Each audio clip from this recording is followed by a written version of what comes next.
Bien, pues vamos a continuar con el estudio del libro de Lamentaciones. Conforme van pasando los días en esta, en esta cuarentena y las personas vemos las noticias de un mundo cada día más desquiciado, hay muchas personas que empiezan a buscar respuestas. Estaba leyendo que 2014 fue el peor año en la historia de la humanidad para la infancia. Ser un niño hoy puede ser algo sumamente peligroso. El autor del libro de Lamentaciones, como nos debería de pasar a cada uno de nosotros, parece que no se los puede quitar de la mente. Ahora que he estado preparando los estudios, estaba viendo el capítulo 4 y nuevamente toma este tema. Se los quiero leer, ya regresaremos al capítulo 4. Pero dice, arrancando el 4:2, los hijos de Sión, preciados y estimados más que el oro puro, cómo son tenidos por vasijas de barro, obra de manos de alfarero. Ahora estos jóvenes y los pequeños de Sión han sido reducidos al polvo. En el 4 dice, la lengua del niño de pecho se pegó a su paladar por la sed. Los pequeñuelos pidieron pan y no hubo quien se lo repartiese. Los que comían delicadamente fueron asolados en las calles.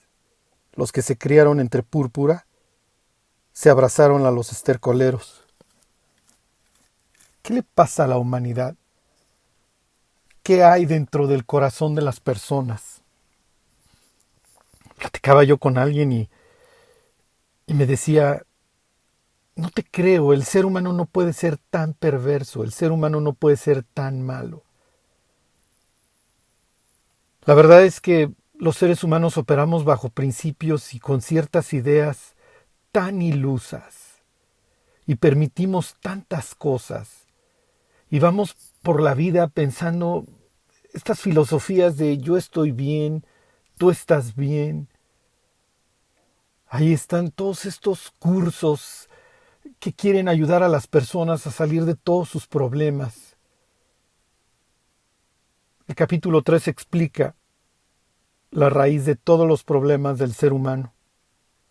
¿De qué se lamenta el hombre viviente? En ese versículo al que ya llegaremos se vuelve a mencionar al que otrora fuera fuerte, al Geber, al poeta. La semana pasada les hablaba yo de esta reversión que presenta el poeta en el libro de Lamentaciones en los primeros versículos, la reversión del Salmo 23. Si bien los israelitas podían ver a Dios como su pastor y a ellos como ovejas que serían guiadas por buenos caminos, que serían llevadas a lugares de reposo, que se pudieran sentar en medio de un mundo impío a comer con tranquilidad en la mesa. Ahora el norte está total y perfectamente arrasado, no solo desde un punto de vista militar, sino también desde un punto de vista espiritual. El norte ha generado un sincretismo putrefacto, espantoso, que ya no sirve para nada. Y que más adelante te encontrarás en esta gran división entre judíos y samaritanos. El sur está total y perfectamente devastado. Como lo veremos, los judíos del sur nunca pensaron que iba a suceder lo que pasó. Jamás pensaron ver los muros destruidos.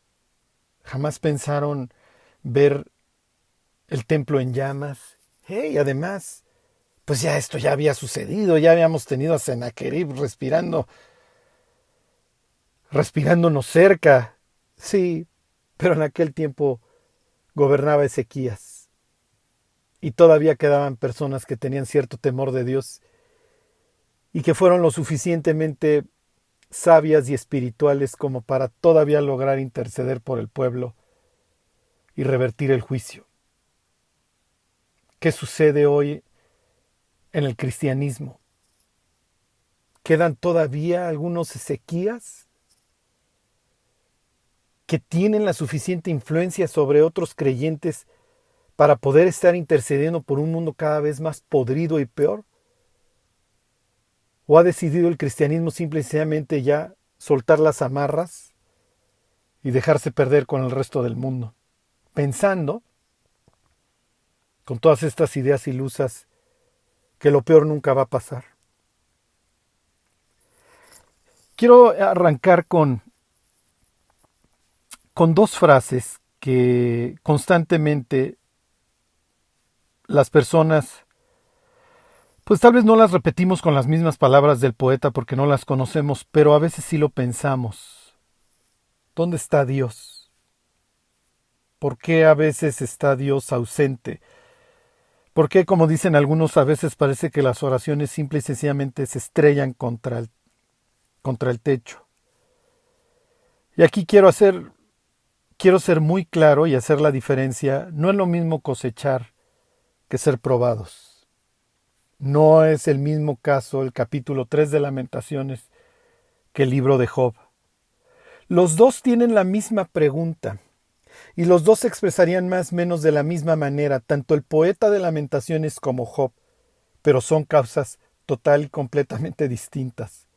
Job es un hombre ejemplar. Judá es una nación para estos momentos total y perfectamente impía.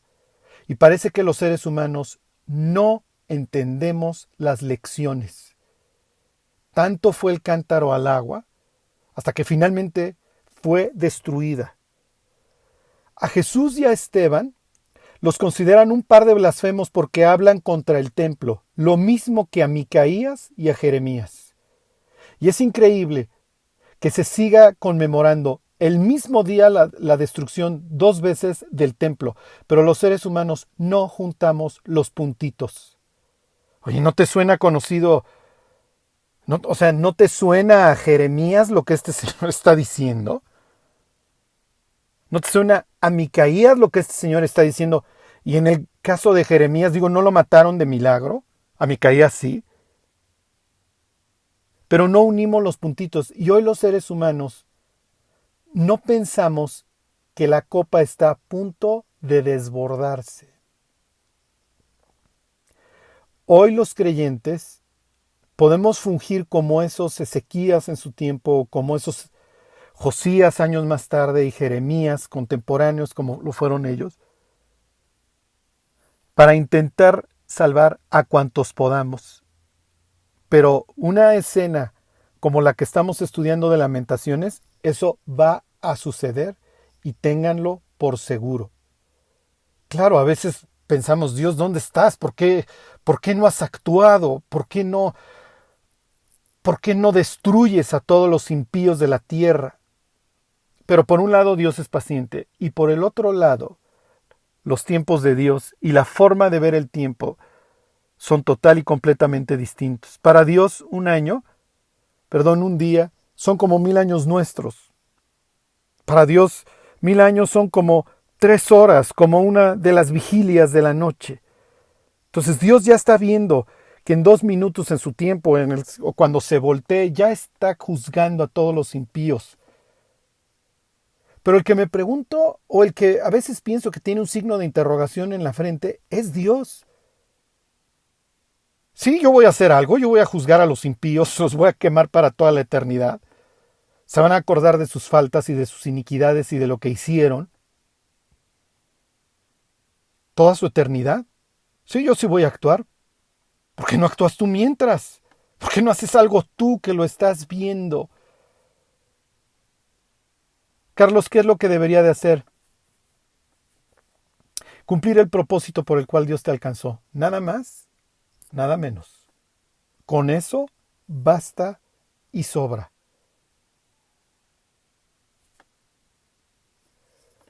Dice Lamentaciones 3:8. Aun cuando clamé y di voces, cerró los oídos a mi oración.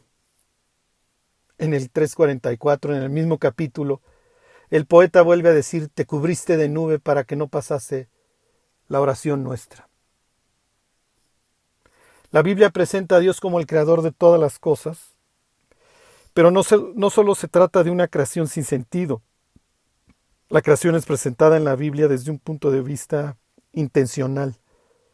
Dios hace la creación y como última parte de ella, crea al hombre. Ajá. O sea, todo esto es intencional. Por ejemplo, dice Isaías 45:18 que Dios no creó la tierra en vano, sino para que fuese habitada la creó, para que la pudiéramos habitar. Desde el capítulo 1 del Génesis vemos las estrellas creadas para alumbrar, no solo para eso, sino para recordarnos los tiempos establecidos. O sea, Dios ya desde todo lo que puedes ver en la noche tenía un propósito.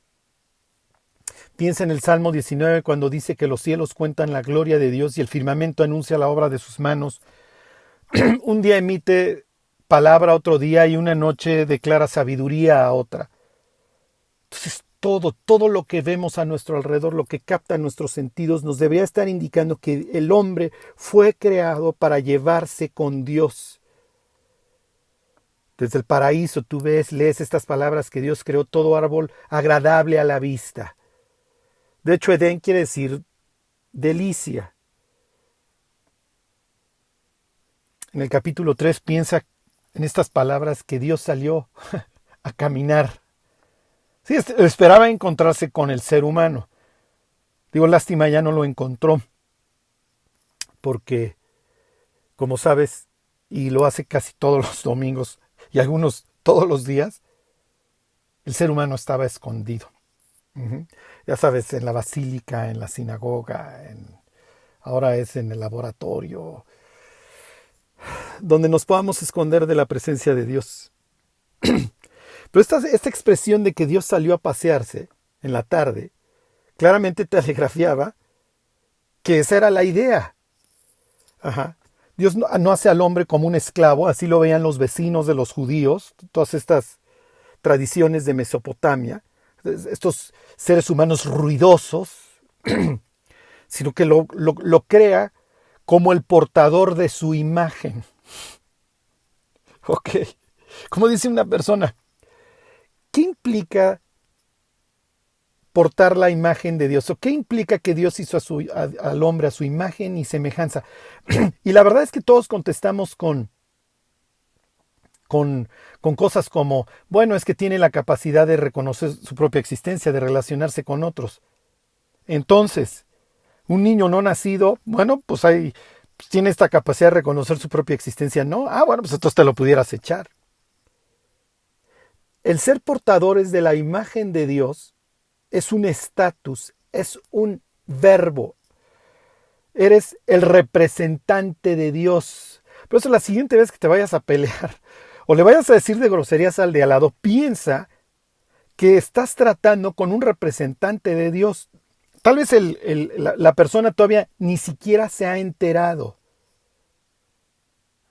Tal vez ni siquiera se ha enterado de que porta la imagen de Dios, de que es un representante. Pero esa era la idea del ser humano. Te creo para llevarme contigo. Y luego tenemos esta idea guajira de que Dios puso a chambear al hombre. Esto de guardar el huerto y de trabajarlo, son verbos que más adelante se van a presentar cuando se presentan de manera conjunta, nada más con respecto a actividades sacerdotales. El ser humano fue creado para llevarse con Dios y mantener el orden y mantener el caos a raya. Y los seres humanos traemos luego esta idea de, ¿por qué dejaste a la serpiente, Dios? Tanto alegamos, tanto quiere el ser humano su libertad, pero se queja de ella, claro, porque no la sabe ejercer. El ser humano es creado para mantener el caos a raya. Ok, Adán, hace 6 días aquí hubo un caos brutal. Ok, todo estaba, ahorita lo vamos a ver, tohu y bohu. Ok, desorden y vacío. Ok, la siguiente vez que vayas a un antro, tal vez a las 10, 11 de la noche todo el mundo está sonriente, pero cuando 4 o 5 de la mañana ya todo el mundo empieza a chillar y bla, bla, bla. Ahí empieza a ver el desorden y el caos y el vacío. Se empieza a manifestar. Entonces, Adán, tú eres el encargado de mantener el orden. Y viene la prueba. ¿Cuál es la idea del diablo? Que vuelva a reinar el caos en la vida del ser humano. Y el diablo lo sabe. La forma en la que reina el caos es a través de la desobediencia al orden establecido. El pecado destruye. Pero no lo entendemos. Imagínate a Dios después de la caída diciéndole: Adán, ¿dónde estás tú? Finalmente sale con sus hojas de higuera. Si nunca has visto las hojas de higuera, por favor, terminando de escuchar este audio, vete a Google y pon en imágenes una higuera. La imagen que te presentan las hojas de higuera, son unas hojas chiquitas, es a un Adán en un traje hawaiano, o piensa en los Locks Adams en el tío Cosa. Es una imagen patética. Ey, es patética la vida del ser humano, de todos nosotros. Somos realmente dignos de burla, aunque nos jactamos de grandes cosas. Pero realmente Dios está empleando la ironía. O sea, cuando estos salen vestidos de hawaianos con sus hojas de higuera, está presentando al ser humano total y perfectamente desorientado, ridículo. Pero Adán no sabe, no entiende que acaba de inventar el tráfico de personas. Piensa en llevar a Adán a una plática de Alcohólicos Anónimos, a un curso de superación personal, en donde las gentes públicamente manifiestan su dolor, los pecados de los que han cometido o de los cuales han sido víctimas. Y decirle a Adán, todo eso se inventó ese día.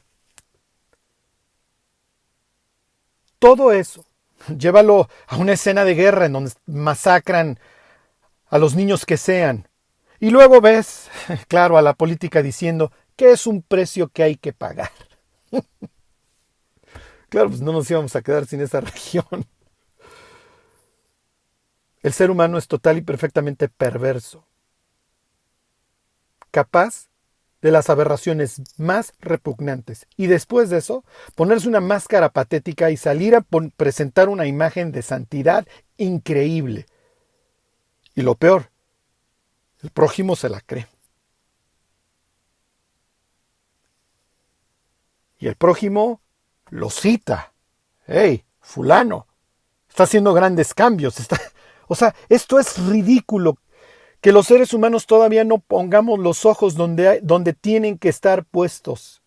Que no reconozcamos que el problema de la humanidad radica en esta invitación al caos a través del pecado. Esto es lo que fue Cristo a solucionar en la cruz, pero las personas no se están enterando, no es el mensaje que están escuchando. Y se les ofrecen las aspirinas, y como se desgañitaba Jeremías, y curan la herida de mi pueblo diciendo, paz, paz, y no hay paz. Y curan la herida de mi pueblo con liviandad, con una idiotez. Y vamos a suponer que la persona llega con el motivador, le arreglan su vida y le dicen, mira, es que tu infancia A, B, C y D, pero tú puedes ser liberado y vas a tener estos logros y tú eres el gran milagro y en la mañana te tienes que ver al espejo y ponerte en una pose retadora y decirle al mundo que ahí le vas y vas a cambiar tu actitud. Y la persona cambia y le pega en la bolsa de valores, se vuelve millonaria después de que estuvo durmiendo en el excusado del metro. Y la pregunta de Cristo sigue ahí, ¿de qué le sirve al hombre ganar el mundo entero si perdiere su alma? Cristo está implicando tres cosas espantosas ahí. Número 1, el ser humano es eterno. Número 2, lo más preciado que tiene el ser humano no son sus bienes, es su alma. Y número 3, el alma la puedes perder. Pues ya vivimos en este caos, hay personas que sí lo alcanzan a ver, dicen esto no pudiera estar peor. Y vamos de mal en peor y entonces ya salió el presidente a decirle al B que por qué está echando las bacterias. ¿Te imaginas las personas que hoy están muriendo por las guerras comerciales y las que van a continuar? ¿Por pesos más, pesos menos? Y entonces, ¿dónde está Dios? Se preguntan con el poeta de Lamentaciones. Te cubriste de nube para que no pasase la oración nuestra. ¿Dónde está Dios? Bueno, piensa en el poeta. Bueno, pues soy vivo en el caos. Lo había dicho Jeremías. Dice Jeremías 4:23, miré a la tierra y aquí que estaba asolada y vacía. Y a los cielos, y no había en ellos luz. Jeremías está haciendo referencia a Génesis 1:2. Una reversión nuevamente al caos. Es una especie de volver al diluvio. El diluvio implicó en la mente de la humanidad un regreso al caos. No hay una diferencia entre las aguas. Se abrieron los grandes abismos, se abrieron las ventanas de los cielos y una vez más volvió a haber una revoltura. Y Jeremías dice, miré mi tierra, miré a mi pueblo y ya habíamos vuelto a un caos total. Tohu y Bohu. 3 veces tienes esta expresión en la Biblia. Esta es una de ellas.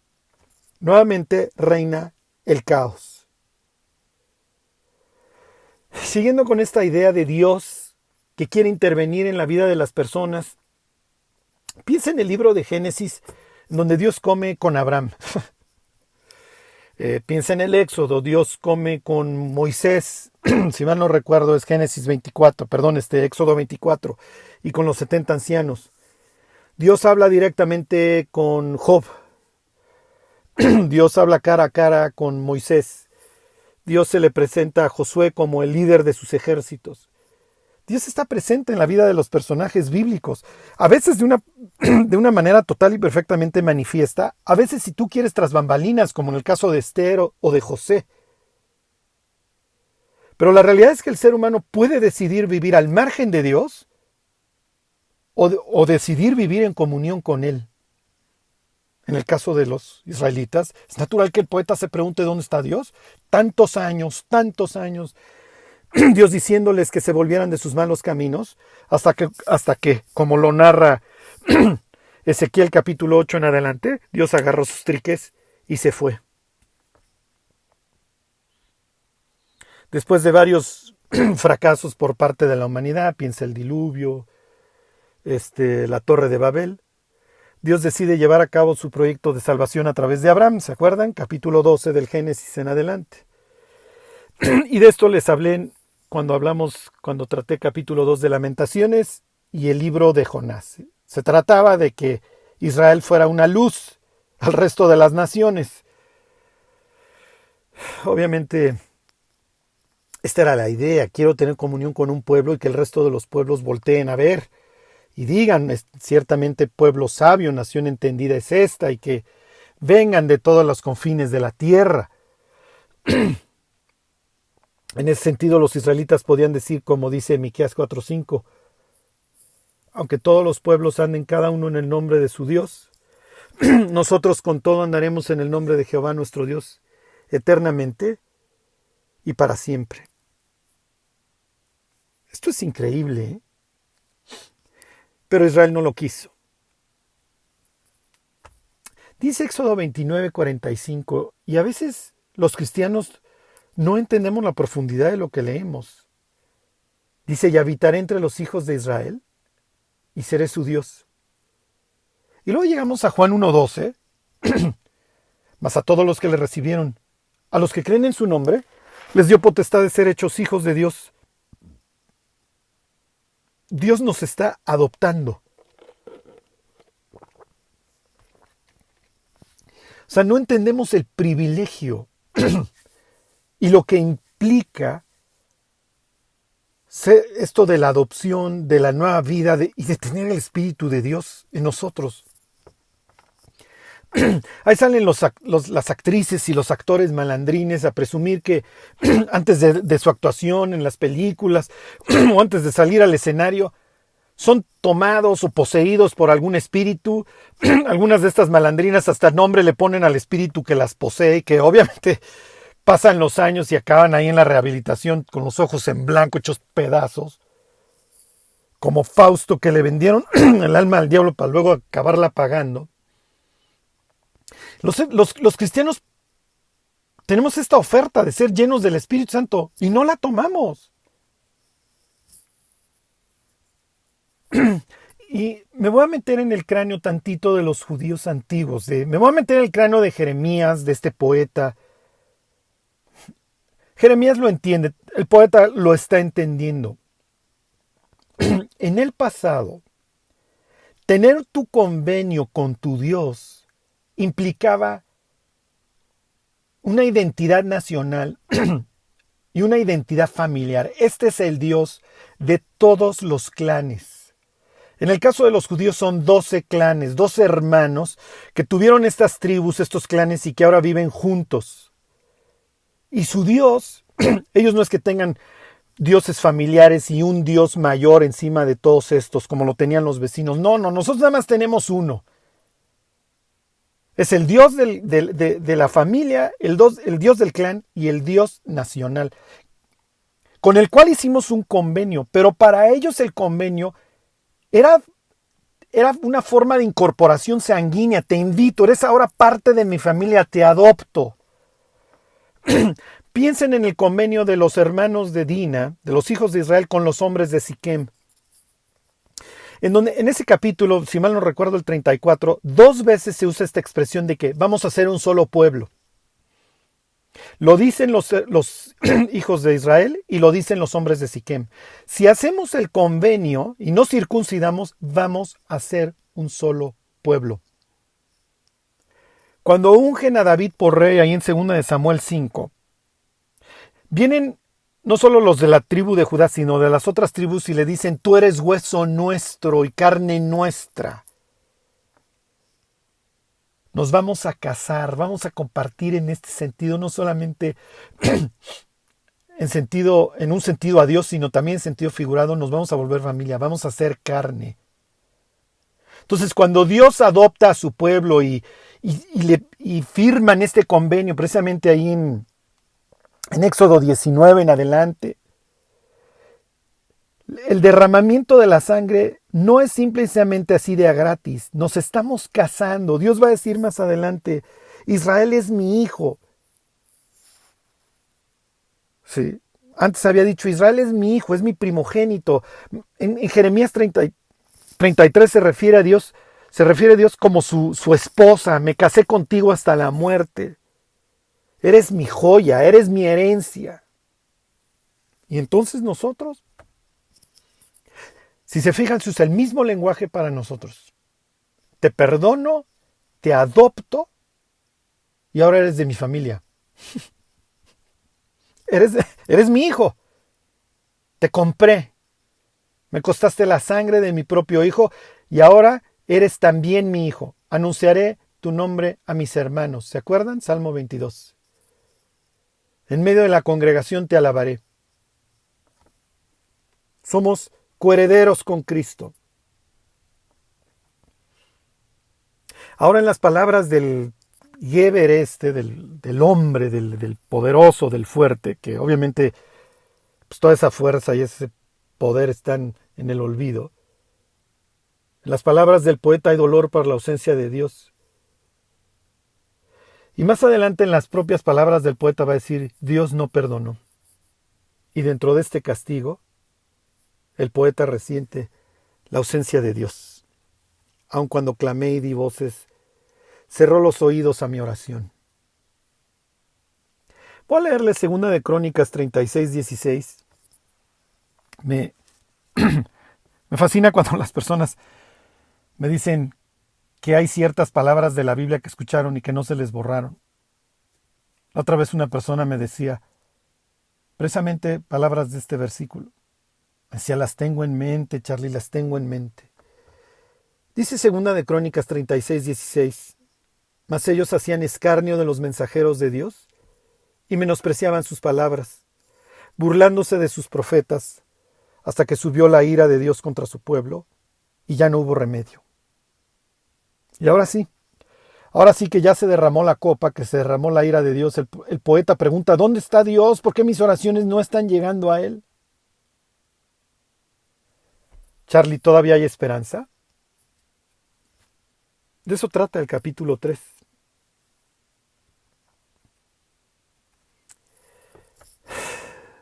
Les voy a leer unas palabras del capítulo 25 del libro de Jeremías. Les voy a leer Jeremías 25 del 1 al 5. Esto es muchos años antes de la escena que estamos estudiando aquí en Lamentaciones. Dice, palabra que vino a Jeremías, esto es 25:1, acerca de todo el pueblo de Judá, en el año cuarto de Joacim, hijo de Josías. Quiero decirte que al reinado de Joacim le quedan 7 años. Y al reinado del siguiente rey, a Sedequías, con un interino de 3 meses, le quedan 11. O sea, para la escena que estamos viendo, faltan 18 años. Y Jeremías aquí va a decir, señores, llevo exhortando los 23. Pero hay maderas que simple y sencillamente no agarran barniz.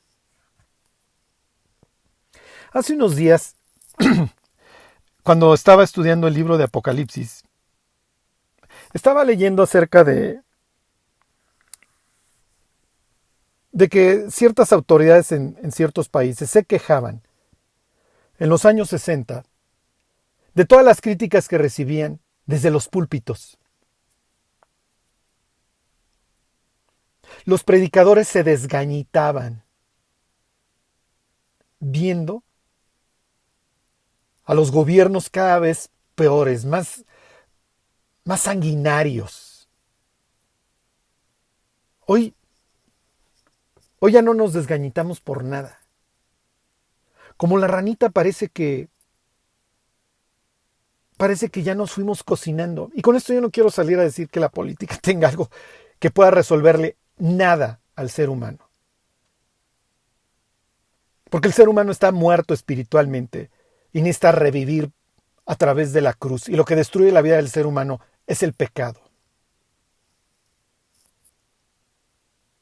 Pero siento que todavía nos dolía el dolor ajeno.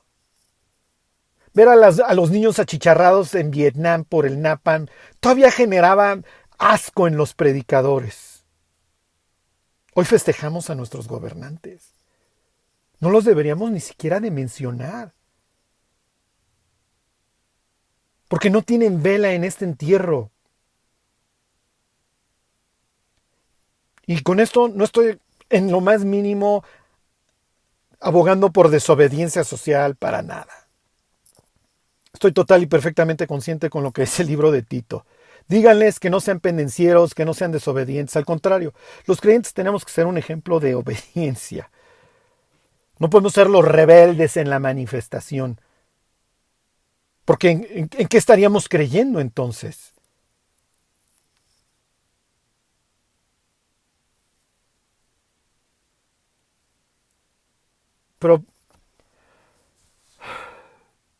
Pero pienso que tenemos que volver a pensar en las personas que hoy están sufriendo, en las víctimas de los bombardeos por dinero. Nos podrán justificar de 1001 maneras las masacres. Pienso que tenemos que apagar los periódicos, los noticieros, y volver a sumergirnos en las escrituras y pensar en los chamacos que hoy se están abrazando de los estercoleros, que hoy van en vagones.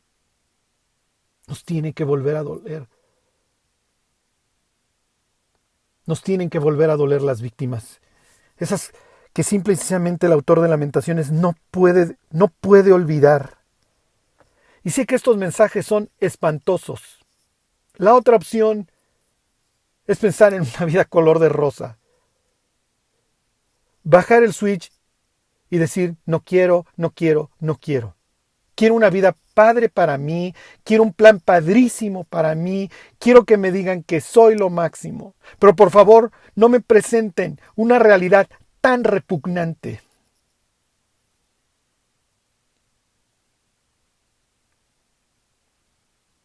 ¿Y la otra opción? La otra opción es desperdiciar la vida.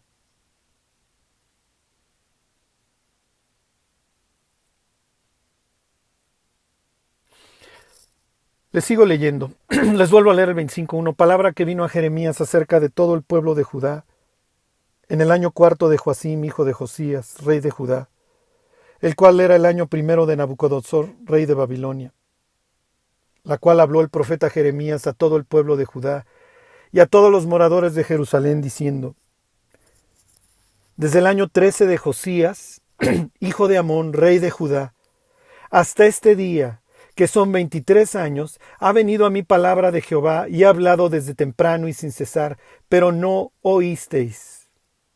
Y envió Jehová a vosotros todos sus siervos los profetas, enviándoles desde temprano y sin cesar, pero no oísteis ni inclinasteis vuestro oído para escuchar. Cuando decían, volveos, ¿se acuerdan? Shub. Arrepentíos porque el reino de los cielos se ha acercado. Es la expresión que hubieras encontrado en la boca de Jesús y en la boca de Juan el Bautista. Shub, vuélvete. Vuélvete de tus malos caminos. Vuélvanse. Abrácense de Dios con todo. Ya tiren sus otros dioses. No sirven. Te están haciendo promesas vanas. ¿Quién te dijo que en el Instagram, en el Facebook, ahora en el TokTok o como se llame? ¿Quién te dijo que ahí le ibas a encontrar el sentido a tu vida? En serio, ¿quién te dijo?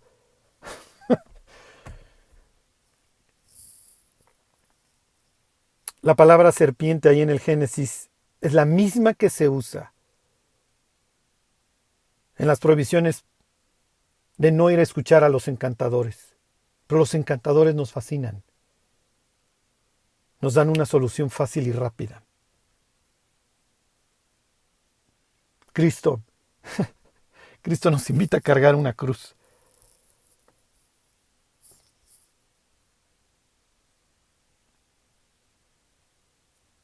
Dice 25:5, cuando decían, volveos ahora de vuestro mal camino y de la maldad de vuestras obras, y moraréis en la tierra que os dio Jehová, a vosotros y a vuestros padres para siempre.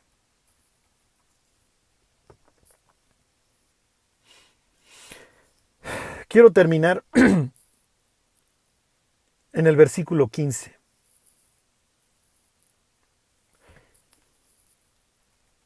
Y quizá uno más. Dice ahí el poeta en el 3:15, me llenó de amarguras, me embriagó de ajenjos. Esta expresión, aunque ustedes no lo crean, es una fuente de esperanza para el poeta. La otra opción es dejar a un Judá con sus caminos torcidos y que todos vayan al infierno, tan tan. ¿Cuántas veces Dios no tiene que llenar a un hombre de amarguras y embriagarlo de ajenjos? Ya lo veremos en el Apocalipsis, uno de los ángeles, una estrella que cae, si mal no recuerdo. Es que no me acuerdo la expresión si es estrella o ángel ahí. Lo que sí me acuerdo es del nombre, se llama ajenjo. Y amargó las aguas. Jeremías les decía, mira, qué amargo es faltar mi temor en ti. Piensa en Salomón poniendo a su hijo en sus piernas. Si era un joven sentándose frente a él y diciéndole, hijo mío, está atento a mi sabiduría y a mi inteligencia inclina tu oído, para que guardes consejo y tus labios conserven la ciencia, porque los labios de la mujer extraña destilan miel. y su paladar es más blando que el aceite. Mas su fin, te estoy diciendo Proverbios 5, mas su fin es amargo como el ajenjo, agudo como espada de dos filos.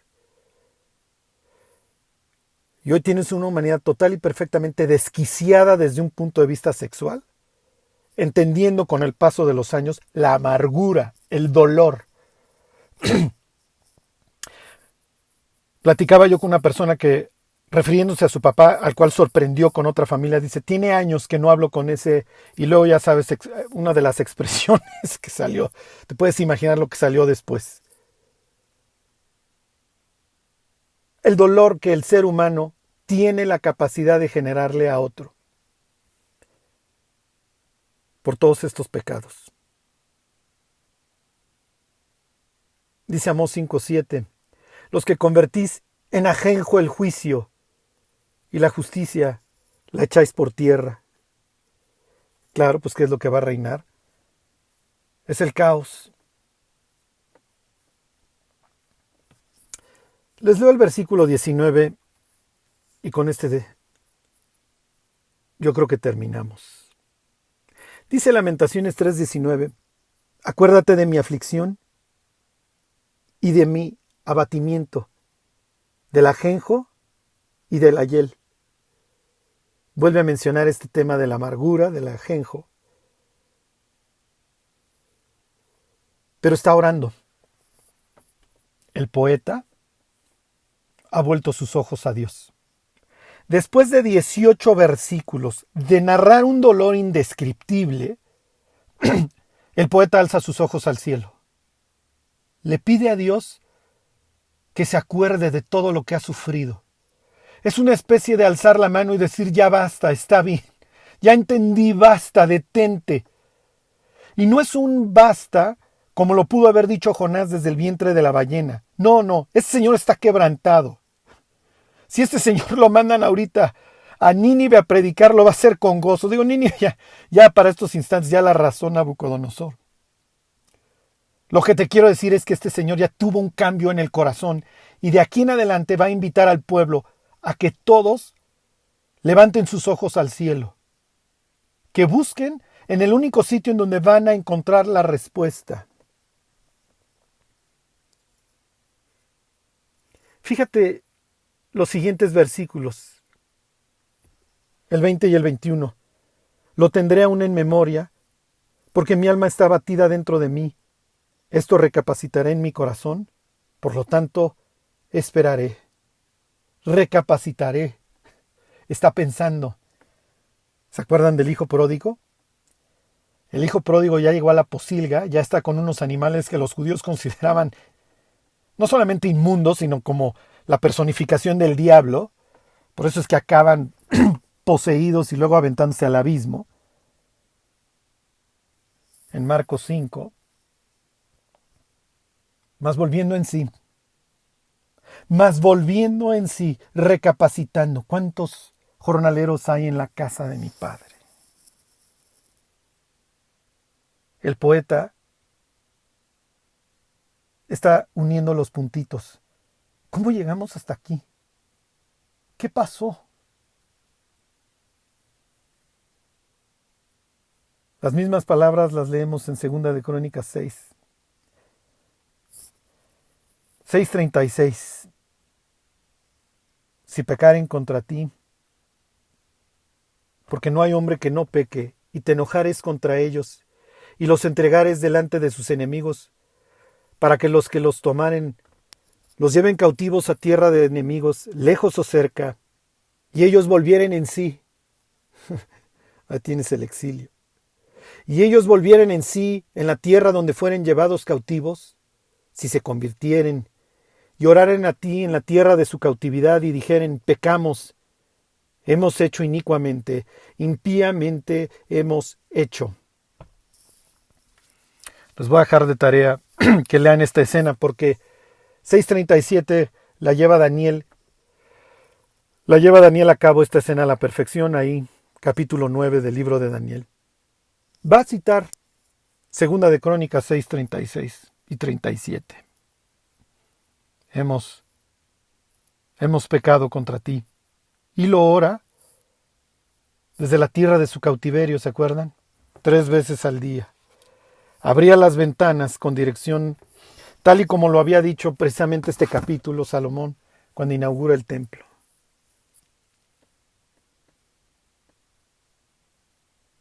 Y el versículo 22, palabras famosas. Por la misericordia del Señor no hemos sido consumidos, porque nunca decayeron sus misericordias. Mientras hay vida, hay esperanza. Y como dice Salomón, más vale perro vivo que león muerto. Mientras el hombre no ha perdido el alma, hay esperanza. Siempre te puedes volver a Dios. ¿Habrá un costo? Sí. Te vas a tener que morir. Vas a tener que morir a esta vida para encontrar la verdadera. Pero si te sirve de aliento, la vida que el mundo ofrece, por más increíble y anestesiada que te la presenten los medios, es una tontería. No sé cuántos millones de habitantes seamos en el planeta, porque ya no creo en nada. Estoy abierto a todo y negado a todo hoy en día. Pero yo creo que aquí en Occidente hemos de haber un 15-20% que pues ahí pudiéramos decir, pues ahí tengo una vida más o menos razonable. Veo el fútbol los domingos, vivo anestesiado el resto de la semana y llevo una vida ahí 2-3 mediocrona. Pero no estamos viendo al otro 85% de la población caminar al infierno, igual que el otro 15%, pero en un sufrimiento brutal.